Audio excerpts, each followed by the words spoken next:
Nerds! What is going on, my fellow Kendama nerds?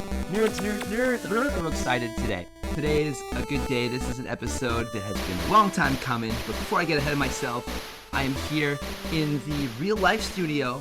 Mizurashi ni, like very rare. The Japanese studio. The Japanese studio with my co-host here, MJ. It's always the two of us, but usually we're not always in the same room. So it's good to be sitting here next to you, MJ. Hey, we're not in the same room, but we're always in the same mind space. You know what I'm talking? Yes. Yeah. And yes. And today it is Japan time. It is July 12th, 2023. I don't know how many years AC. 15th year of Sander. 15th year of Sander. I've lost track at this point. There's been a lot of years. Yeah. We're getting old. We're talking about this the other day. MJ didn't even know how old he was. He's lost track all the years. Oh my gosh. That almost scared me. But this is episode 60. We have an amazing guest. Let's bring him on right now. The one, the only. Katsuaki Shimadera. Or in Japanese, Shimadera. Katsuaki. Shake Mid is another nickname we have. Shima. But Shima, thank you so much for joining us. Please call me Shima. Shima. Yeah. Nice. Yeah, it's awesome to have you here, Shima-san, to talk about some of the old days of Kendama when all of us kind of first started our journey into Kendama. You were already well into your journey. I remember you being some of the first videos I ever saw were you with the white bandana, the extreme Kendama videos, and the white Mugens movie, very old, but very impactful, for a lot of us, for me especially. And I've always looked up to you for that. And we've been lucky enough to spend lots of time together at competitions in Japan, in Europe. And stuff like that. Yes. And so if everyone who's watching right now, maybe you don't know who Shima is, like, I'm sure if you're a fan of Jake Weens, you've heard sometimes he's been talking about someone who's a major influence for him in Kendama, and it was the guy with the white towel. That was Shake Mid, he says. He calls Shima.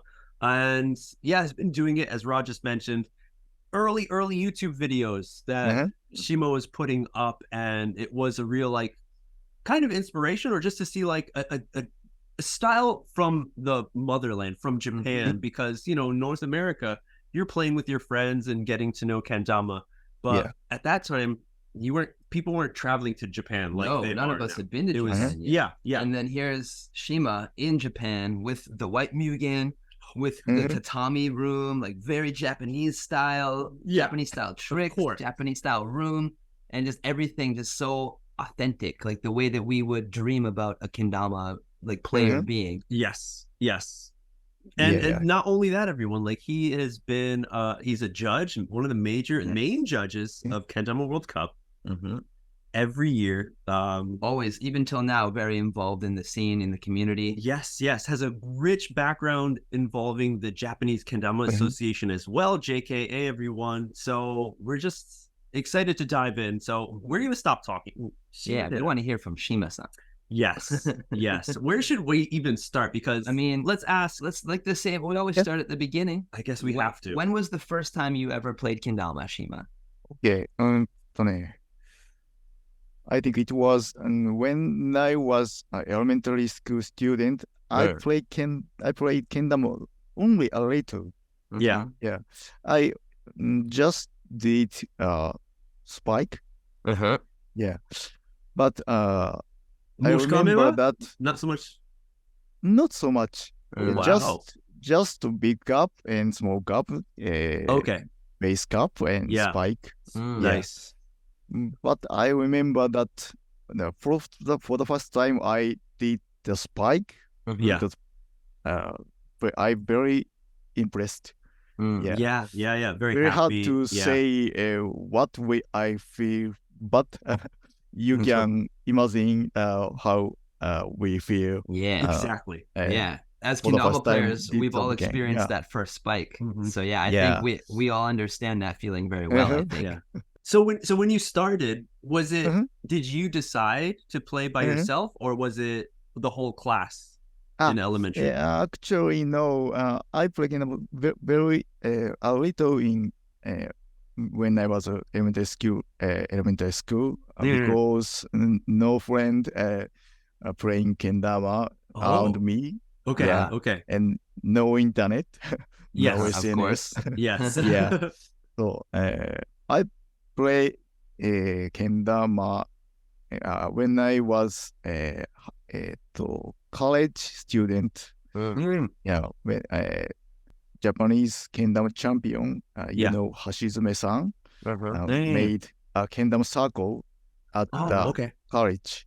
So I saw him and playing very hard tricks, something like spacewalks and so on. Yeah, and I feel I want to play Kendama. I joined the Kendama circle of him. Yeah. I play 3 hours or 4 hours every day. Wow. Got JKA dance. Second start to I think 5th. Yeah. In your university time, you got to 5th dan. Yeah. Okay. Wow. Okay. That's some real studying. That's fast. Yeah. Real studying. Yeah. I get many Kendama friends in Japan, and I join competitions. Yeah. You started in elementary school a little bit. Yeah. Did you continue until university, or did you stop for like maybe Chugakse when you were in middle school? ほんの少しだけなので Just a little bit. Yeah. Just Here and yeah, there. just a Yeah. little bit. Yeah. Throughout the time. Okay. And sometimes I play Kendama, but not every day. yes. Okay. Yeah. And at the time, what were the tricks? Just big cup, small cup, base cup, spike? それだけ? Was, There are no information about the Kendama tricks. Yeah. Only I know basic Q tricks. Okay. From first Q from the JKA. But I couldn't do around Japan, around the world. Okay. Lighthouse. I can't do, and then I retired to play Kendama. Yeah.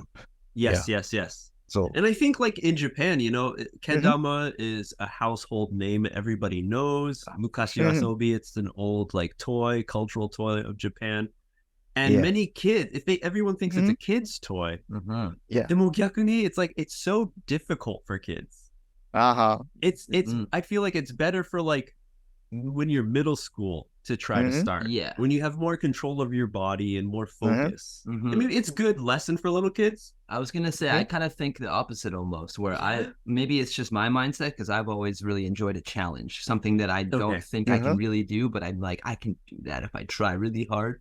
So even when you're a little kid? Oh yeah, I've always been that kid that I don't give a shit. I'm just like I'm fucking doing this. I don't care what you say, Mom. I'm fucking going. Yeah. You can ask my parents. They'll confirm. Very good point. Yeah. So I think it's a good thing for little kids as well because they're pushing themselves, even if it's something that's outside of their skill set. They don't have the muscles like really honed yet. They don't know how to manipulate their body in the right way. Yep. But this is the first step in learning those things. Yes. And then as you're saying, like, as you get older, you start to understand that more. So if they can keep that that interest in something like Kendama as they grow and as their body grows with them, then that's where the true like mastery comes in. I hear that. For, like looking at like the high receipts kids, as an example. Yes, I hear that. But like just to go back to like me, and you two, you've experienced it, like seeing people in Japan, of course, know about Kendama and say, "Oh, I've touched one before, but it's too difficult." But then when they're, I'm talking to them now as they're in their university years or older. And I'm like, no, just try. Let me show you. Like, spin the ball, you pull it up here. You give them just a few tips, and they're able to spike. And they're like, hey, masaka. Like, they were so surprised. Except 3. Yeah. Jinsei hajimete. It's like, first time in my life I ever got a spike. So I feel that's the thing where it's like, they can, but it either takes the crazy passion like you to keep going as a little kid, which a lot of people I feel like I probably would have been like, meh. Well, I mean, and that's the mental part of it, right? So there's not only the physical part of it, there's the mental part where like you have to keep that believing, right? And so that in that case, I would say that they failed the mental test, right? Okay. Not that they couldn't do it, they just chose not to put that much into it. Right? which everybody makes choices, and that's fine. We all have our paths, and that path changes here and there, and that's life. How about you, Shima? What do you think? Is there a lot of kids who still play, or adults? It's a good point. Sometimes I teach Kendama to children in a Kendama class or some events. So as you said before, they think Kendama is difficult, but I teach only a little tips. You can do spike or swing spike or airplanes, and they look very impressed to they did some tricks. So, okay, they were able to do it. I love to see the players first do spikes or airplanes or some tricks, and they looks very impressed and enjoying. Very happy. The big smile, right? Yeah. Yes. Again, it's like, wow, I did it. Like, surprise themselves. Yeah, exactly. Because they see it, as just impossible, difficult. But if you have some tips, a teacher who can be like, no, just switch it up a little bit like this, and that's huge, right? I think very important to play Kendama, and not only play, but also to teach Kendama. Yeah, that's what I was just thinking too. Because like you were saying, Shima, when you were a kid, you had nobody to play with, nobody to teach you. So you could only figure out the basics. And then once you saw this professional when you were in college, then you could see what the potential, right? And then I'm sure he was able to teach you some tricks as well, so that you could learn how to do around Japan and around the world and things like that, and start to work your way up the ladder so that you could get your dans and you become part of the JKA and become the European champion. But I'm getting ahead of myself here a little bit. But right. It's very good to teach basics, and they learn to tricks, and they will think by themselves to improve themselves. Yes. It's like problem solving skills, right? Skill toy. Yes. The same as many other skill toys. I think so. And I guess that's a really good way to think about just that definition. Skill toy. It can not just the physical skills, right? It teaches you many things. Even if you're not focusing on it and aware of it. No, it's there regardless, right? It teaches you communication even without language. Yes. Kendama can be a language, right? It teaches you focus. It teaches you to perseverance, things like that, even without thinking about it. So is that kind of taught in Japan, like at the Gakudo, the after school programs, and they have kendamas? Do they teach the kids like that it's not just the trick, there's like other things you learn? I think the communication methods are very important. I can play kendama by myself, but to communicate with each other, they have many tricks and tips, and sometimes they invent their tricks. So I can know the tricks with communicate them, and I can know and improve with them. Yes. So it's like a collective. You're learning, playing together. Yeah, because you're showing each other your style, your tricks, and then just from watching, even if you don't speak, you can see what they're doing, and then start to understand how you can do that and bring it into your style. Okay, when we take the Dan exam, it is very stressful and need concentration and very nervous. But if I can pass the exam, I feel very happy, and to learn how to win to the stress, or overcome the stress. Overcome to nervous mental. It's like how to perform under pressure and how to do things even if you're feeling nervous. Pressure. Yeah. Yeah. Exactly. That's a big lesson with the exams and stuff as well too, I think. Okay. Yeah, it is important not only for kendama but also other things. In life, when you're feeling sometimes stressed. I perform a presentation in work. Sometimes I speech in front of audience. Very useful to remember about kendama. Oh wow, okay. Yeah. How to see that pressure, that stress of speaking, performing in front of people, and how to come back into focus and through those tests. I think it's very similar to play kendama or perform something. Yes, 100%. Yes. I think so as well.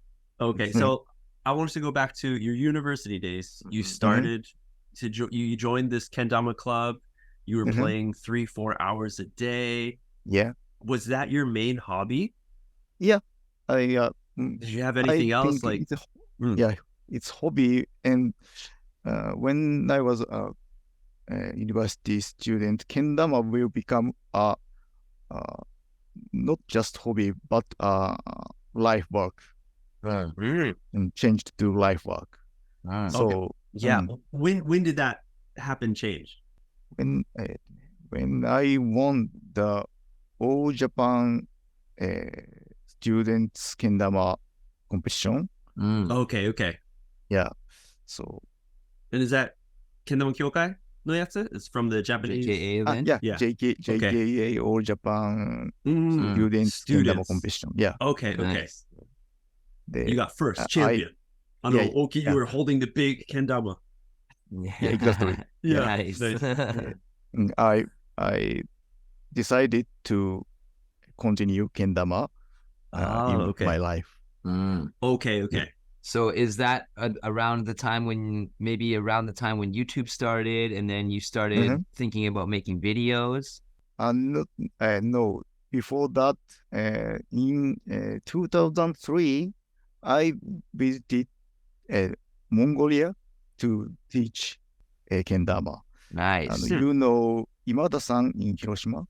Yes. He visited to Mongol to play and teach kendama.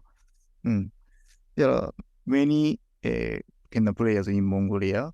Something like JKA 4th or 5th dan.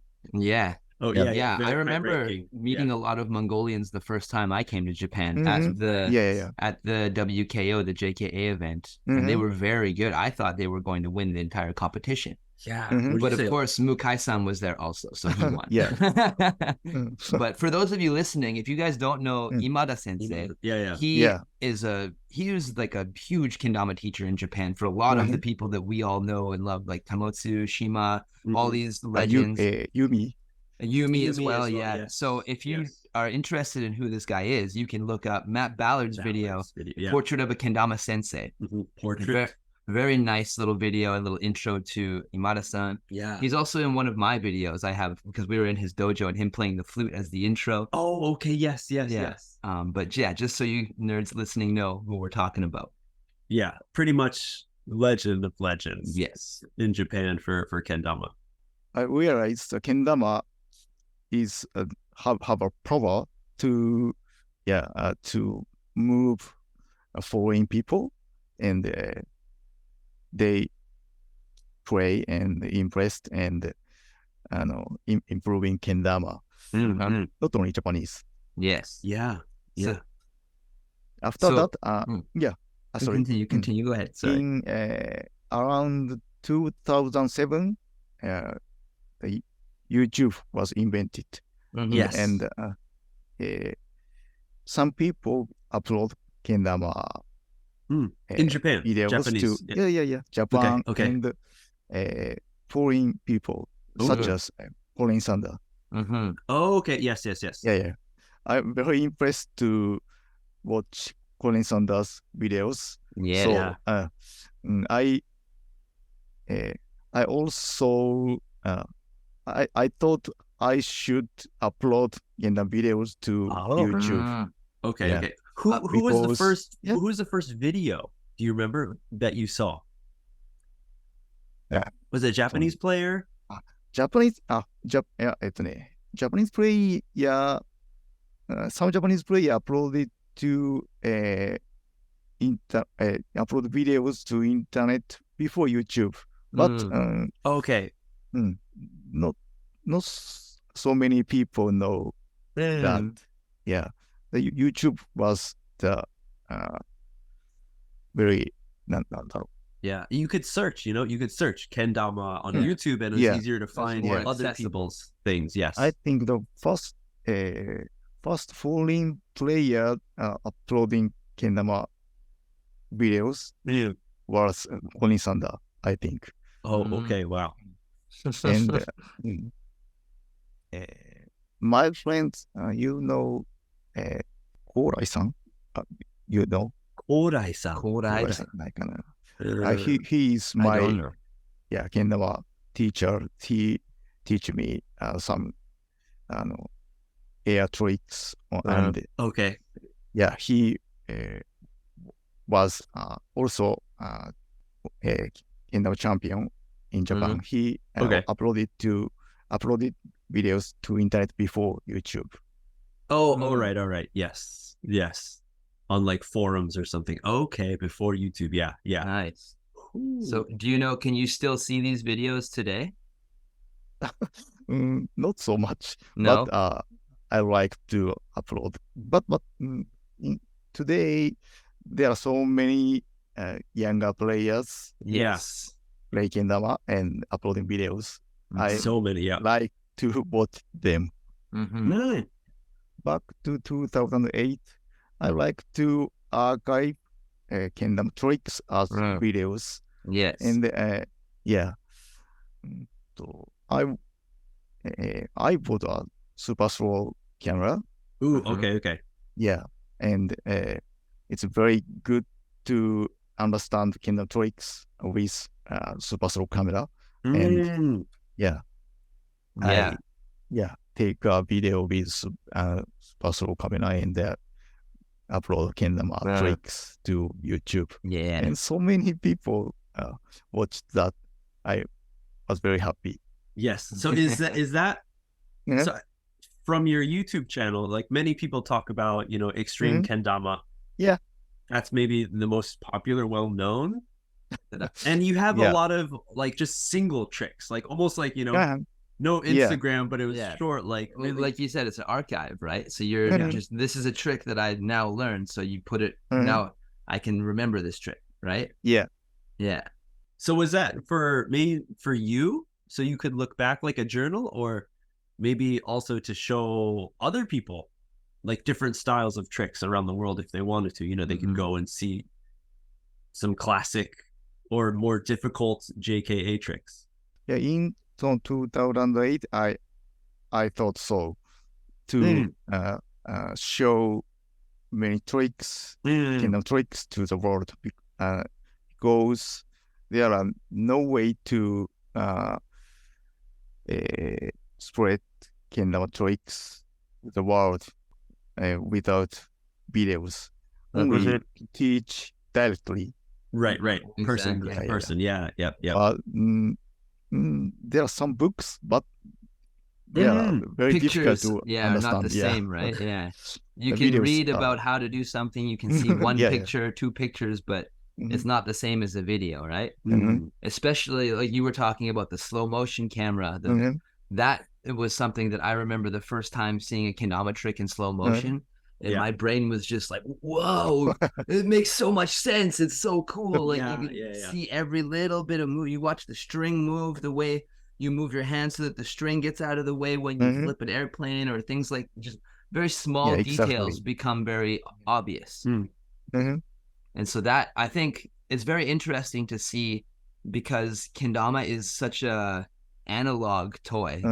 It's only wood. You don't need no power, no nothing. It's just very natural. But with technology, it becomes much more accessible. It has spread around the world because of the technology, and it makes it much easier to see these tiny movements and to learn. So it's very interesting to see how technology and the internet and all this stuff has influenced something so simple as kendama. Yeah.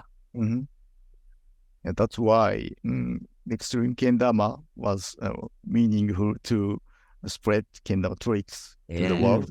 Yeah. In those days, if you search kendama in YouTube, extreme kendama appears on top 1 or 2, 3. Yes. So I remember I watched them many times. Yeah. Thank you so much. No, thank you. There's a few other, you know, people in Japan who uploaded videos to YouTube that have become popular, or videos that people have seen for the first time from overseas, from North America. Maybe the most popular one is one that me and Rod still have talks, and everyone's trying to find out who is this kendama professional from a long time ago. There's a one video of a Japanese ji-chan. I don't know, maybe he's in his 60s, maybe 50s, at a car meet, maybe a car rally, seems like. And he's playing a kendama. It looks like kind of like a jumbo, not a traditional size. Like a tayo, I think. Tayo, maybe? Yeah. No paint, like a natty kendama. He's wearing like black, almost like a leather jacket. And a toque. Yeah. And like a hat, kind of like a towel. And he's just doing very simple tricks. And it's just, people behind the camera be like, sugoi. But he's not missing. He's doing, classic JKA, doing around the world, Earth turns. Mm-hmm. We can't find it. There's so many videos. We're so curious. Now. Who is it? And we're wondering, maybe Katsuaki knows. Yeah. Do you know which video we were talking about? And so, sorry, I can't imagine. That's okay. I'm gonna try to find the video really quickly. Okay. Right, we're both searching. And another one is, oh man, we forgot his name, but like a guy maybe your age, Shima, and he is taking many pictures now. And I remember Kendama World Cup, first one, 2014, he was maybe the photographer. Hakada-san. Is it? I think it's Hakada-san, no? Harada-san? Harada-san. Harada-san? No. And he posted a few videos that I remember Matt Rice saying was the first videos he saw. And he's playing in a stairwell. Stairwell, sweet. Stairwell, なんか階段の廊下みたいな、なんか。And he's wearing black. His hair is like a little long. And it's just like the title, like two-turn airplane. And then spacewalk. 誰かな? These are I want to know. Right. And like you were saying, there's so much that people have, so many videos now on Kendama. And it's on YouTube. It's hard to find. Almost impossible. Maybe filter. I'm going through just all these sweets, tutorials, videos. Because it's craziness. There's so many. Upload date. That's what I was trying to do too. I think I know him, but 誰だろう? Yeah. After I published Extreme Kendama, and I met many Kendama players in the world, and I'm very happy. They say, I watched Extreme Kendamas. When we met in real. Yes, in person. Yes, yeah. Yeah, in person. Yeah, it's very happy to be. Yeah, made you feel good. That's so great. And because it was such a great list of tricks. Yeah, again, like the spacewalks, the style. Now, we always talk about the white towel on the head. Was that for the video, or is that how you usually played Kendama? Did you always have the towel? No. Yeah. When I take videos, I try tricks so many times, so I become so sweaty, and I wear a towel. Yes. Nice. And if anyone's been to Japan, as me and Rod are experiencing right now, summer in Japan is very, very hot, very humid. So playing kendama just for 5 minutes, looks like you were playing for 5 hours. Yeah. Did you find the video? No, but I did find it is Harada-san, Yuki Harada. That's who we were talking about. Yes. He's the photographer from KWC. All the time, right? That created, a few old videos on YouTube that I remember recalling Matt Rice saying he was very impressed by those videos. So much. We're going to keep it rolling. Yeah. So you made the videos. You were getting into kendama. At that time, how far were you into the JKA? Like when you were going up in the Dan rankings, did you start to work for JKA? Were you volunteering for JKA? I'm working as a normal company, and sometimes help JKA event, and sometimes teach kendamas, but it's not the main job. Okay. And how much time were you volunteering? Like just the weekends or every day? I'm just weekend. How was kendama scene in Japan at that time? Was it popular? Was it still mukashi asobi, amari kakoi janai? It's like not cool. Just that old. As you said, everyone know kendama. Yeah, but they think it. They thought kendama is a kind of traditional toy, and not a modern toy.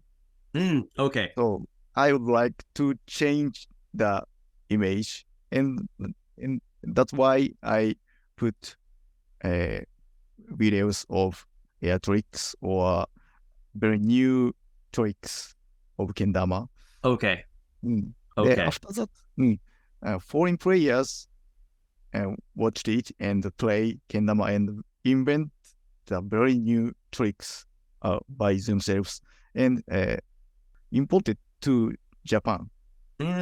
Yes. 逆輸入っていうのかなっていうのが。Yes. So it's the almost like the rebirth of the kendama style, the tricks, right? It was something that was already in Japan. Everyone knew about it. But when it went to the US and it came back with a new flair, a different style of tricks, it was reborn. Yeah. Many of Japanese knows new kendama to watch kendama played by foreign players. Yes. The street kendama, Exactly. Yes. Yeah. To go back to it. Yeah, so Shima, I found the video. I want to see if maybe you know this guy. Maeda-san. Maeda-san. Yes. He is one of the kendama champion of Japan. Legendary player. Legendary. Maeda-san. Yeah, Maeda-san. Oh, we finally know. Now, is Maeda-san still playing kendama? Yeah, I think so. Yeah. Yes, this video. I think he lives in Osaka. So maybe Zawa can get in contact. Maybe. Yeah. I know him, and I met him sometimes. Yes. And, he was already All Japan champion. Yeah. Man, that's so cool. Because I think I was just gonna say, sorry to interrupt, but for many of us who started like 10 years more ago, and when YouTube was still fresh, some of the only videos you could find about kendama were like Colin Sander, like you said, some and this parking lot video, yes, which had the least amount of information. Nobody knew his name. Yes, it's still, I think this is the first time I've ever known his name. Yes, this is a revelation. It is in the Western Kendama knowledge of Kendama. Many of us have seen this video many times and have all been like, "What the hell? This guy's playing a big kendama, and he just doesn't miss. Every trick is just like, wow. Yes, and he's just so like chill. He's not trying super hard. He's just that good." Right? Yeah. And so, this is awesome. Thank you for clarifying that. Yeah. I found the link of him. Okay. Yeah. This is his YouTube, right? The Shin883. Takahiro Maeda. Takahiro Maeda. Here we go. And he's got a website. It's like a blog. Oh, the Harley Davidson with a kendama background? Yeah. Whoa. Okay, we got some homework to do for later now. That's sick. Yeah. Awesome. So thank you for clearing that up, Shima. There's been a lot of very, I think, very special, like legendary players in Japan that obviously this is before the internet was such a big thing. Like people like Maeda-san, people like Imada-san, people like Okada-san, like Freedom Kendama, all these, he has videos, but like these kind of people who we've all like seen little bits of, and none of us now in the like new kendama community, none of us really know much about these people, but we all are very interested because this is the history of this toy that we love so much, right? So it's very interesting to just little bits and pieces at a time, just learning more and more and more. And this is exactly why we wanted to talk to you, Shima, because we know that you have all this information. You're unlocking the secrets. Yes. It's same for me too. That's amazing. So when did you become more involved in the JKA then? Like, when did you start thinking, like you said, after like in college you started winning that championship, saying that you won that championship, so now you wanted to make kendama a bigger part of your life and you wanted to share videos and share tricks to the world and stuff.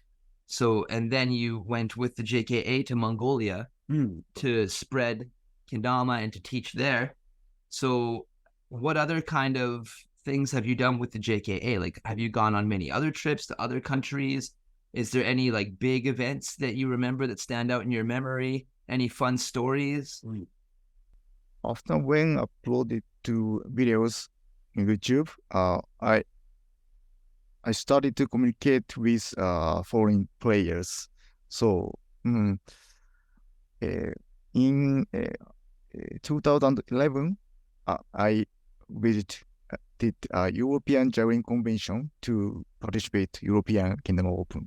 2011, okay. Yeah, which the Void was organized. Yes, Void, Void from the BKA.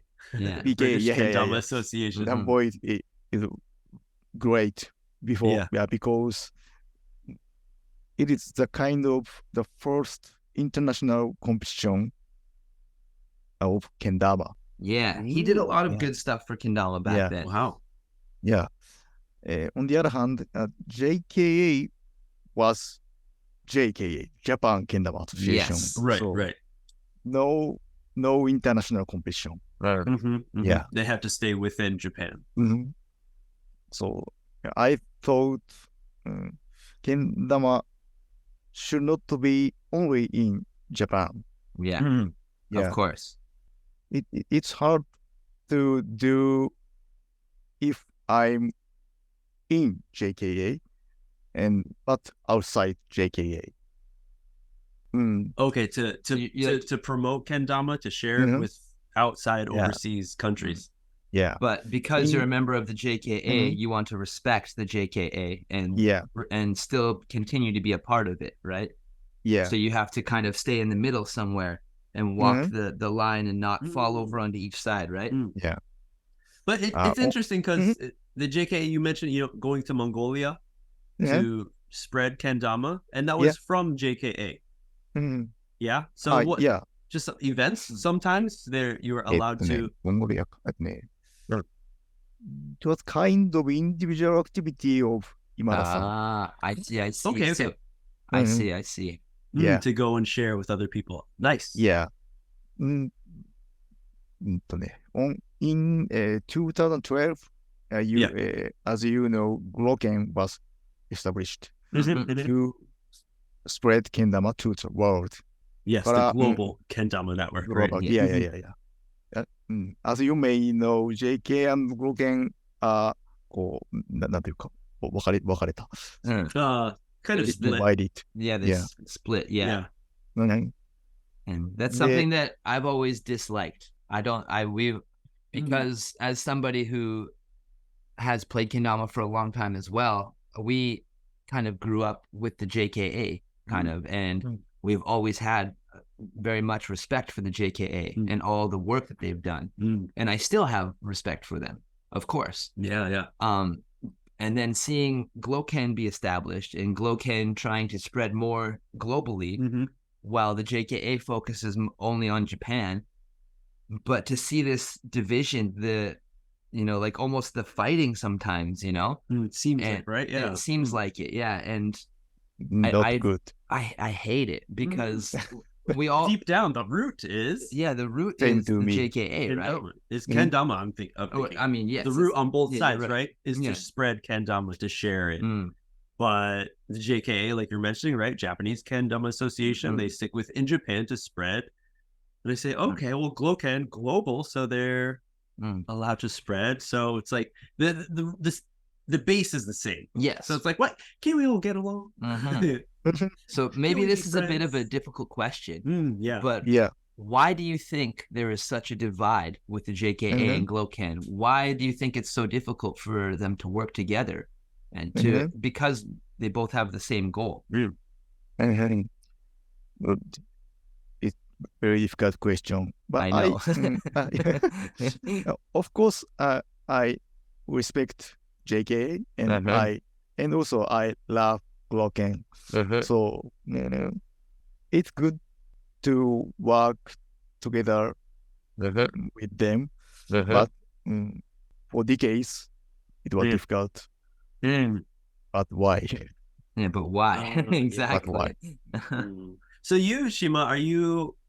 You're still a part of the JKA now. I'm normal member of JKA and still have JKA done. Yes. Yeah. Okay. And but what level? Not a board member. Okay. What level of Dan do you have now? I have seventh dan. Oh, now everyone, the Dan ranking goes down from first Q. There's ones under that, but that's the main first one, and then it turns into Dans, which are like if you know karate and stuff. It's like it's like belts. It's ranking system, and it starts from 1 would be the lowest, and you go up the numbers, and 7 is really. I think really hard to get. 6. Because I think as a foreigner you can only get up to 6 dan, correct? Yeah, there are exams for up to 6 dan. Yes. Oh, that's what it is. Yes, exams. But no exam for 7 or above. Yes. Yeah. So in order to become a 7th dan or higher, you have to have some type of lifetime achievement almost, right? You have to put in a lot of work.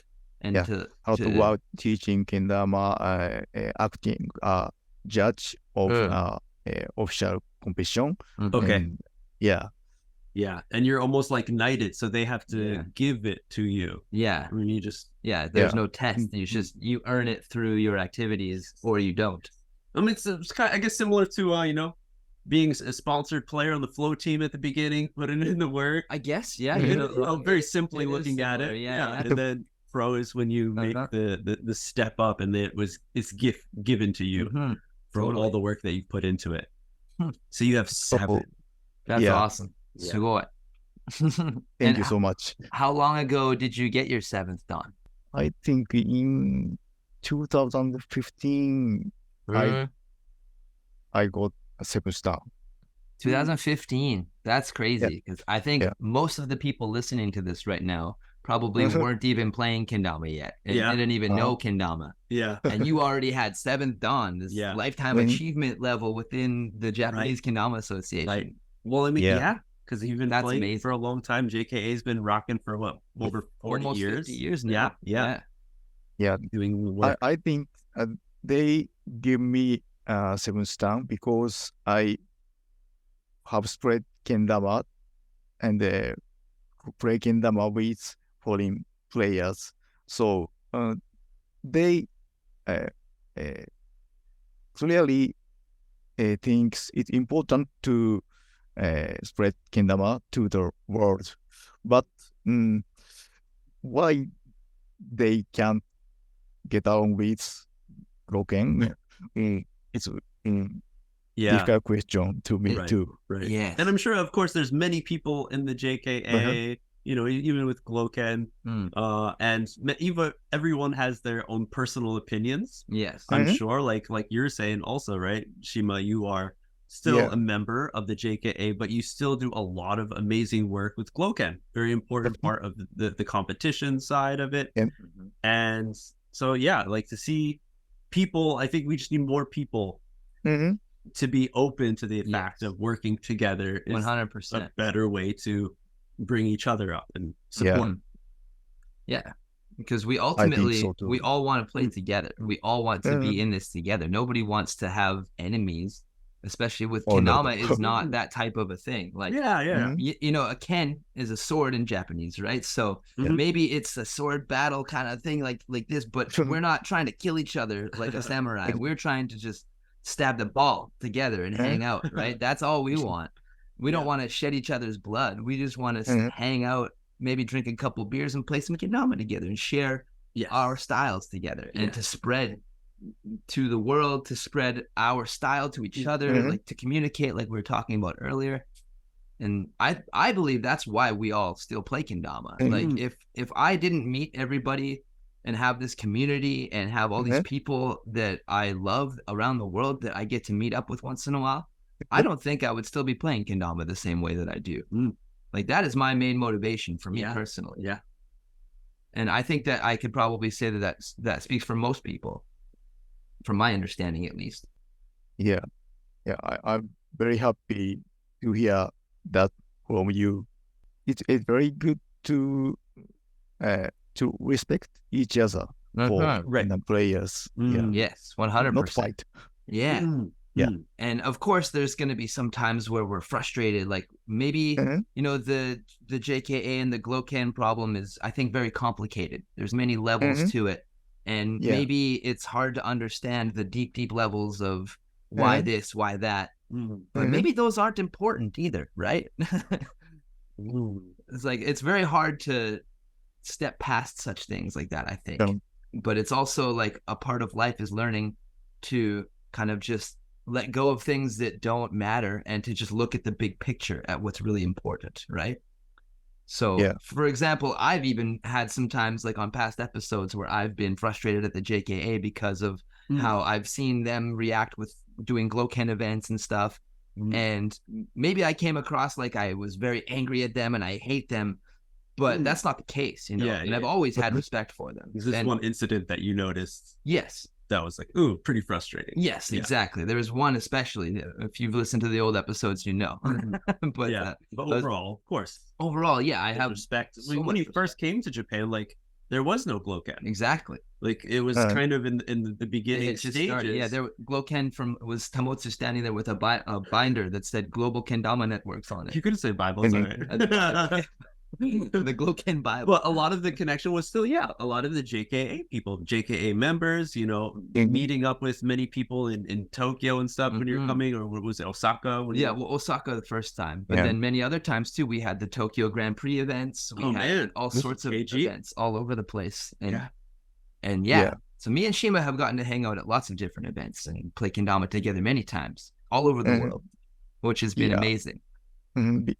Because I'm not a board member of JK and not a board member of Gloken. I don't know details, but at least the current situation is not so good because players are a bit confusing. Exactly. Oh. Yeah. So I think especially because there's also the language barrier, right? Because the Japanese people, they respect the Japanese Kendama Association because this is Japan and it's 50 years in the making. Yep. And Gloken is new and it's a lot more international. So there's a lot more English and it's like more of the international community. So it's hard for these people to speak with these people because for one thing, we don't speak the same language. And so with all this confusing information, it's hard for people to want to put in the effort to come to each other's events so that we can have this Kendama communication like we were talking about before. But if we were all to come in the same room, we already have seen it. We know that we're all friends. We would be immediately, right? As soon as I see one of these JKA guys doing one of their tricks, you know, when I met Maruishi-san, one of the 10th Dan JKA head of the JKA, when I saw him doing tricks for the first time, I was blown away. I was like, whoa, what did this guy just do? Like, so many, very you know? And then, and I feel like he felt the same way about seeing me throw like moon circles and stuff, you know? Like, yeah, exactly. So like, and I don't think that's ever going to go away, that feeling, right? That is a part of what makes Kendama special. Because if you love Kendama and you put that much effort into it, you're going to have that passion and you're going to see somebody else's passion and you're going to recognize it instantly. Right? So maybe that's all we need. We all need to just, maybe we should make a community event. We don't have to involve the JKA. We don't have to involve Gloken. We all just, all of us just come together. No sponsors. Just let's all hang out. That's it. I'll bring the beer. Fuck it. Let's go. If we play Kendama with them, Kendama will be a common language. Exactly. It is the communication tool. Yes. So let's go over to like your works with Gloken, you know, being a part of that from the first Kendama World Cup. How did that make you feel to have a World Cup with foreign players in Hatsukaichi 2014? In 2014, actually, I would participate the first Kendama World Cup as a player. But But you were also judged, no, with Hajime? I remember you guys sitting up front. But Tamotsu offered me chief judge, so I became a chief judge. Okay. But I remember you competed in the Gloken Cup in 2013. In 2013, because did you win? No, you didn't win the Gloken Cup, but I remember you being in the finals, and I think did you and Keith Matsumura have a match? Am I remembering I think wrong? So. I think you did too. Yeah. You know, I remember that part. And for everyone listening, Gloken Cup. Oh no, the Gloken Cup. Yeah, Gloken was pretty much the precursor to the World Cup. Yes. So the styling, the rules were the same. It was the first time that Tamotsu and the Gloken crew were trying out this format. Okay, So that was like the trial run before they could call it a world competition and bring it to that larger stage. They wanted to make sure that it worked properly. Okay. So same style. Yes. Nice. Nice. Yeah. So you were a player then, and then you became judge. How was it to meet all these players? Because at that time, how many? It was a gang, a huge, an Aerosmith tour bus filled with foreign players. Yeah, rolling up to the venue. Yeah. And everybody's all excited to see us, taking pictures. It felt like being in Aerosmith or something, man. It was crazy. Well, I think the judge is difficult but fun. Of course, yeah. When I was just a player, when I make sometimes mistakes, but it's only for me. Yes. But the judge make a mistake. Sometimes the destiny of player will change. Yes. The player can suffer sometimes. Depending on the judge's decision. And that is why judging is difficult. Yeah. Very difficult and sensitive.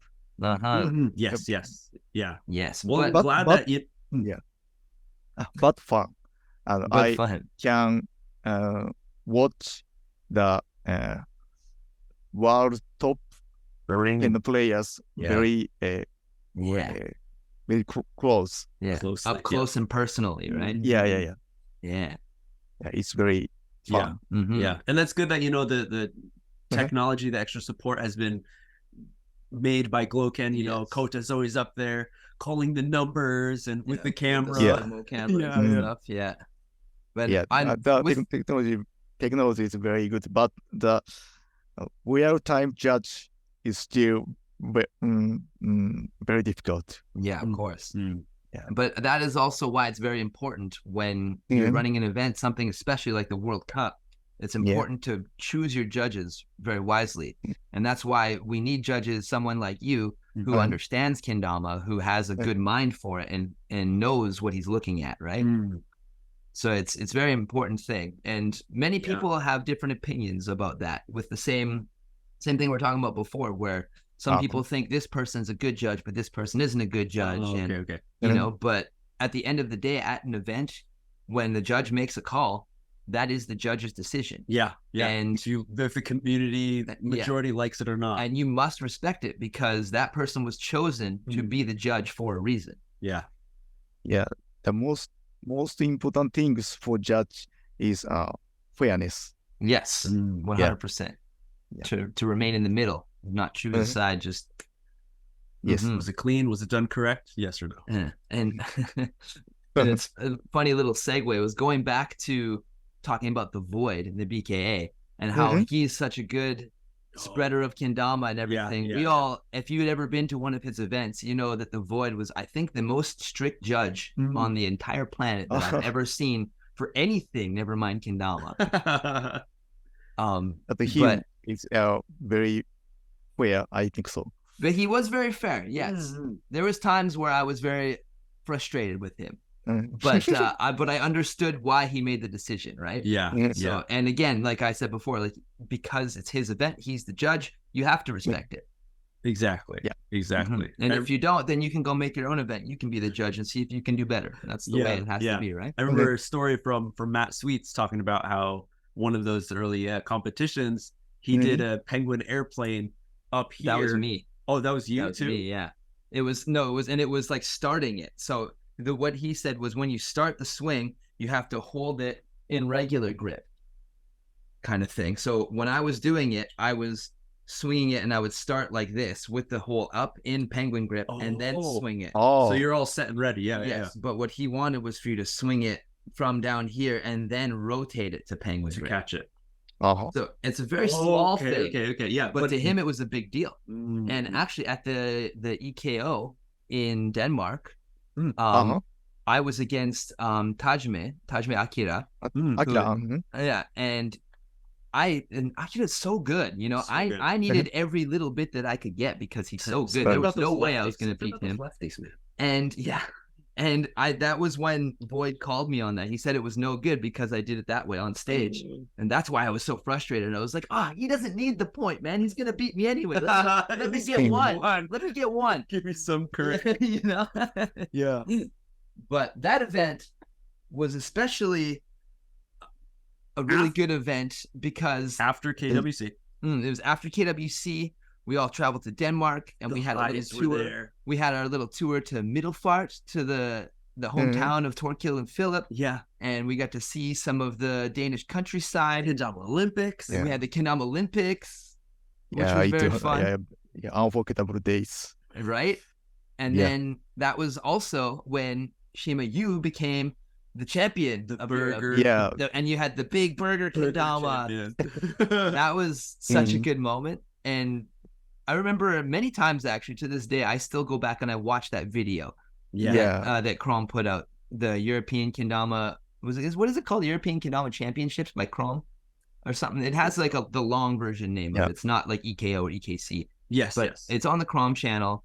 It was made by Emil, one of their old filmers, who did such a good job. And Matt Ballard was there too, so it was kind of a collaboration. I think you see like Baby Benji. Baby Benji was in there, like intermediate. There's a lot of familiar faces in there if you watch it. It's a really good video.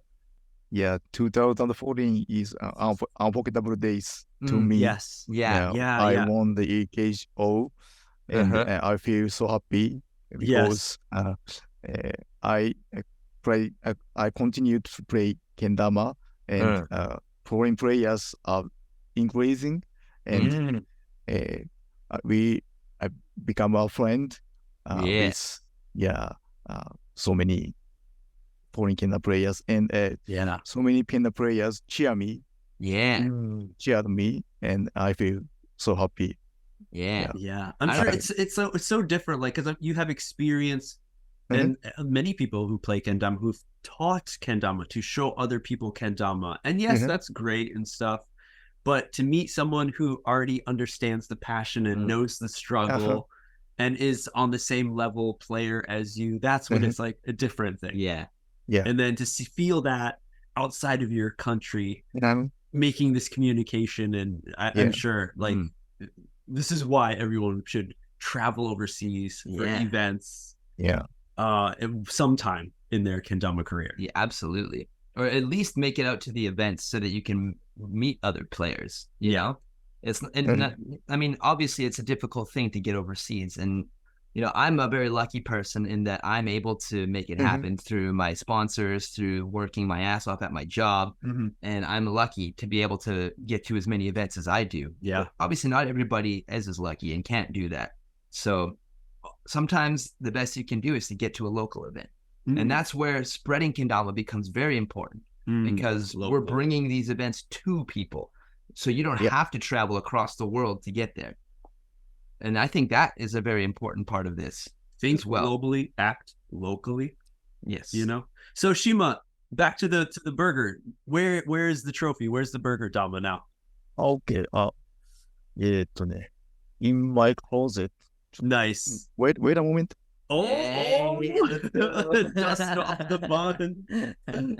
Dust off the bun. Possibly the biggest Mimue.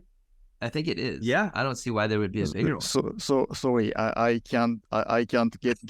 Oh, that's okay. That's okay. We'll get a snippet of the video from. I'll never forget seeing you hold that thing. It just, I remember you going, "I got it!" And just that moment. It's that's one of my favorite moments in Kendama history. Yes. People, you know, you pushed up. Yeah, we were lifting it up. Yeah, somehow something took my hat off my head. I remember, if you watch the video, I'm throwing you up like this, and my hat goes flying. My dreads are everywhere. It's so great. It's so great. As well as, like, to think about, like, at that time, you know, the World Cup was won by an American, and then we go to Europe, to a different continent, and hey, you know, Japanese player takes the championship.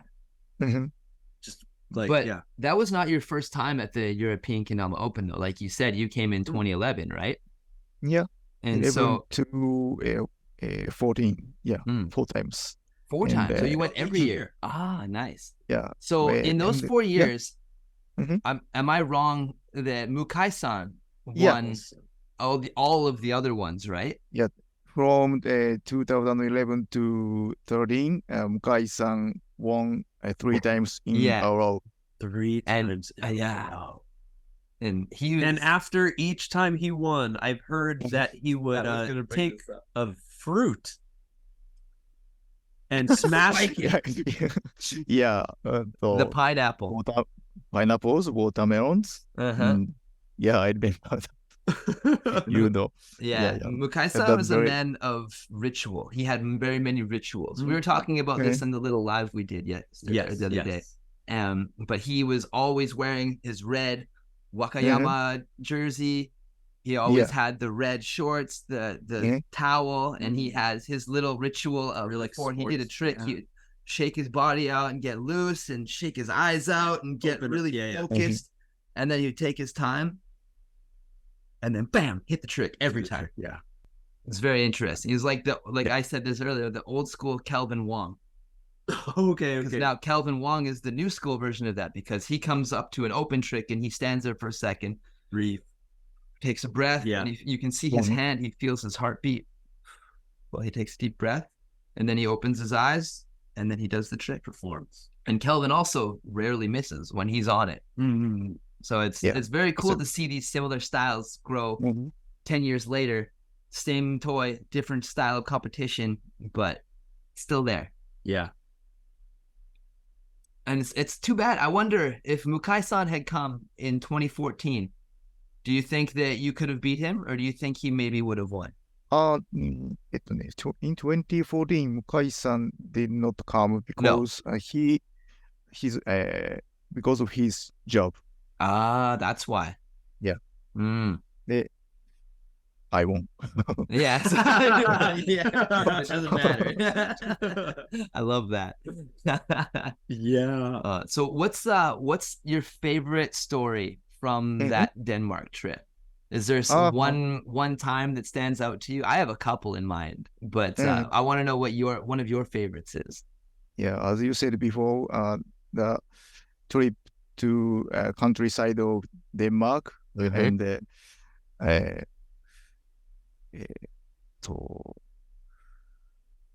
so many Kingdom players from Europe and America. We spent two or 3 days in countryside of Denmark in like a campsite. Yeah. It was like a mini hotel kind of thing, like a hostel. There was just a building with lots of beds and stuff, but then just a big field, perfect for kendama. Yeah, right next to a river. The life with so many people, so many kendama players, not only Japanese, European, American, was very good time for me. Yeah, just chilling in the countryside, right? Yeah, just hanging out and just playing kendama, just doing what we love.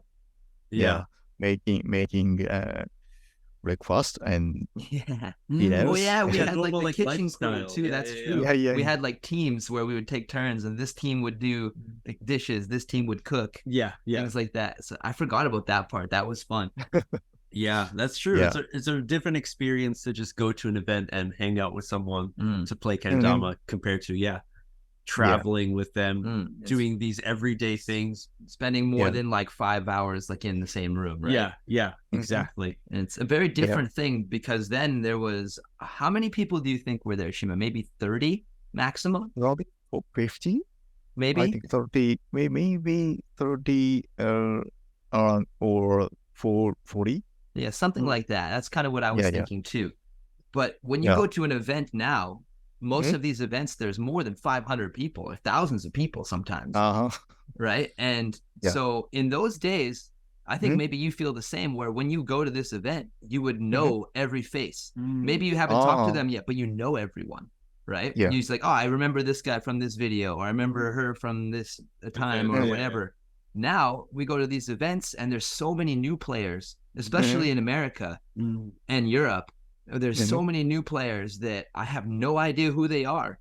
And I walk through the room and it's like, I don't know anybody. And it's, I love it because it's proof that kendama is growing, and it's proof that our community is growing and our kendama family is growing.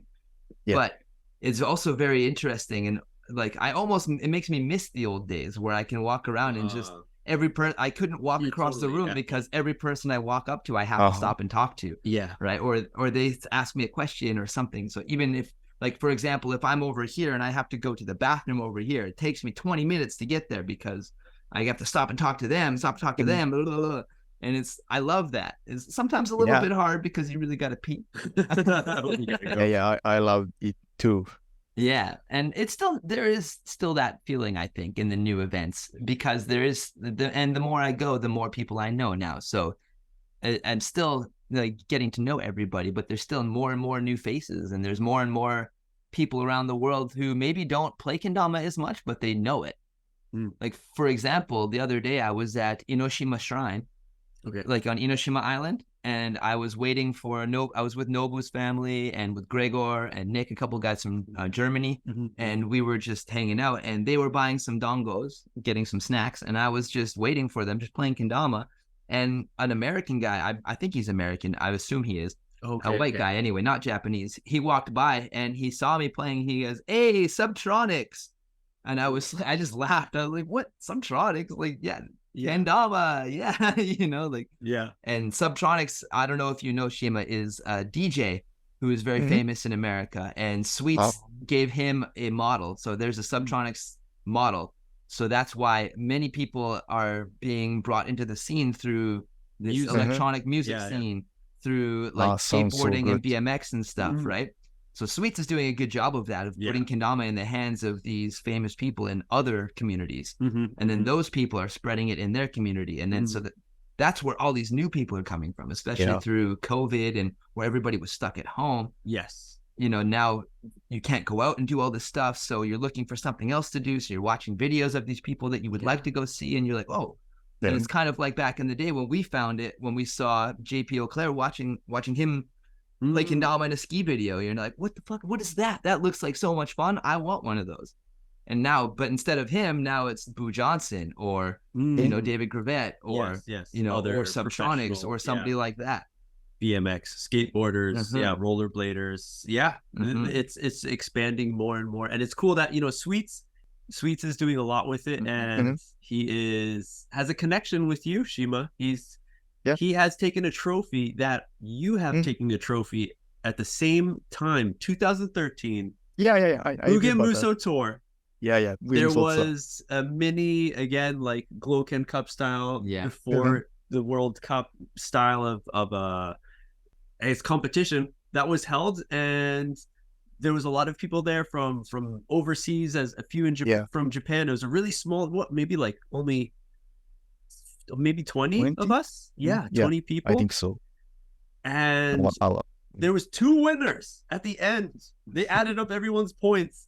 And they were like, Masaka, I can't believe it. There's 2 people that have the same top score. And it was Shima and Matt Sweets. Sweets. Beautiful. And do you remember what did... And the trophy was a custom-made Mugen Muso from Iwata-san. Do you remember what happens?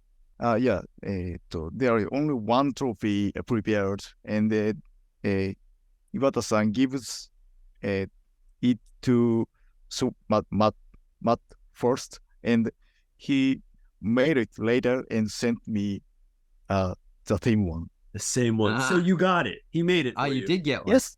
Nice. I got the same one. Perfect. Nice. That's awesome.